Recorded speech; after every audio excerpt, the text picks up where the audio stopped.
बिस्मिल्लाहिर्रहमानिर्रहीम।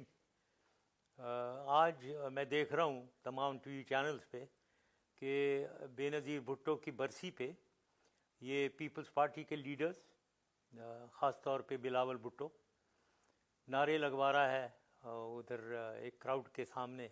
ऊपर से नवाज़ शरीफ भी ज्वाइन करके मेरे ख़िलाफ़, ये दोनों ज्वाइन कर गए। असली बात ये है कि ये प्रेशर डालना चाह रहे हैं फ़ौज के ऊपर। फ़ौज के ऊपर प्रेशर डालने का तरीका एक ही है, मेरे पे प्रेशर डाला जाए। अब मैं सिर्फ इसमें का जवाब देना चाहता हूँ और मैं बिलावल का जवाब देना चाहता हूँ। ये जो नारे लगवा रहा है उधर औरतों की तरह, सबसे पहले तो ये आदमी बन के दिखाए और उसके बाद नारे लगवाए, ठीक है। अब दूसरी बात इसको मैं ये बताना चाहता हूँ कि इसकी एविडेंस सिर्फ बातें करने से तो नहीं होता। मियाँ, बच्चों की तरह तू जो बातें कर रहा है वहाँ, उससे कुछ नहीं होता। एविडेंस दो। What is the evidence? मेरे ऊपर क्या एविडेंस है मेरे ख़िलाफ़? मेरे ख़िलाफ़ तो आप यही कहते हो ना कि मैंने सिक्योरिटी नहीं दी। सिक्योरिटी क्या नहीं दी? सिक्योरिटी 100% थी और मेरी रिस्पॉन्सिबिलिटी भी नहीं है। हुकूमत ने 100% सिक्योरिटी दी। बेनज़ीर आई है 2 घंटे के लिए वहाँ जलसे में, लियाकत बाग में जलसा किया है। उसके बाद क्राउड के थ्रू होते हुए गई है और गाड़ी में बैठी है बॉम्ब प्रूफ और बिल्कुल सेफ़। उसके अंदर जो 5 और लोग बैठे हुए थे उनके तो बाल भी नहीं हिलाए, बिल्कुल। तो सवाल ये पैदा होता, अब आता है एविडेंस।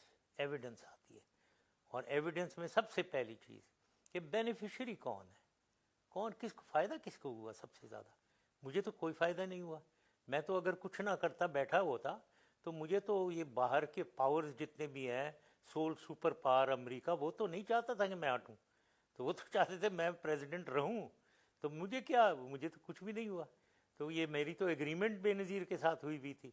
तो सबसे ज़्यादा बेनिफिशियरी तो ये इनके वालिद साहब हुए हैं जो इनके घर में बैठे हैं, जो इनको खौफ ज़दा जिन्होंने किया हुआ है, उसके खौफ से ये नारे लगवा रहे हैं यहाँ बैठे हुए। अब उन्होंने एक जाली किस्म की विल लिखवा दी और पार्टी को टेक ओवर कर लिया। सारा उनकी जायदाद इनके नाम पे हो गई। ये तो अमीर भी बहुत हो गए और सब कुछ इनको मिल गया। पार्टी भी बनी बनाई, एक पार्टी मिल गई।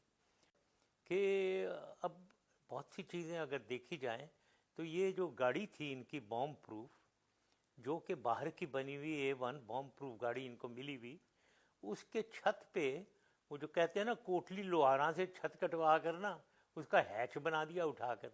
ये किसने इनको एडवाइस दी है? किस बेवकूफ़ इंसान ने एडवाइस दी है कि ज़बरदस्त बॉम्ब प्रूफ गाड़ी को हैच कटवा कर आप उसके बना दें?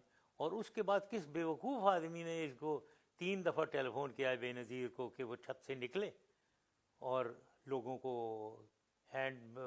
हाथ हिलाया और उनको वेलकम करे वगैरह। ये भी हुआ। दूसरा, उसका जो टेलीफोन 3 दफ़ा आया था जिसकी वजह से वो उस हैच के बाहर आई हैं, वो टेलीफोन किसने गायब किया? वो गायब हो गया 1-1.5 साल के लिए। उसके अलावा और भी सोचें ज़रा कि वहाँ जो सिक्योरिटी का इंचार्ज था रहमान मलिक, इनका इंटीरियर मिनिस्टर, वो तो सीन से ही चला गया था, गायब हो गया। वो किधर गायब हो गया भाई? तू किधर गायब हो गया? तो ड्यूटी लगी है उधर सिक्योरिटी की। फिर वहाँ वो जो दूसरा जो इंचार्ज उधर का लगाया हुआ था, जो इनके कैदी वैदी का साथी था, कैद का या जो कुछ भी था, ये खालिद शहनशाह मशहूर हस्ती, वो उसको एक मिस्टीरियस सर्कमस्टांसेस में कत्ल किया गया। वो कैसे, क्यों, किसने करवाया? और उसको कत्ल करने वाले को भी कत्ल करवा दिया गया, उसको किसने करवाया? तो ये सारी, और फिर इनकी पोस्टमार्टम होना था बेनज़ीर की बॉडी का, वो किसने नहीं होने दिया? तो ये सारी चीज़ें निकलती हैं जो एविडेंस हैं पॉइंटिंग टूवर्ड्स वन पर्सन, एक ही शख्स की तरफ पॉइंट करती हैं ये। तो ये इसलिए मैं कहता हूँ कि ये सिर्फ बात कहने से कि जी मैं कातिल हूँ, इससे तो कुछ नहीं होता ना। आप एविडेंस भी दें, आप ज़रा रैशनल दें, आर्गूमेंट दें उसके फेवर में, और उसके बाद ये बात बनती है। तो मुझे बहुत अफसोस है कि ये सारा ये कुछ हो रहा है और हो सिर्फ एक ही मकसद के लिए कि मुझे भी लेट डाउन किया जाए और आर्मी को लेट डाउन किया जाए इनडायरेक्टली।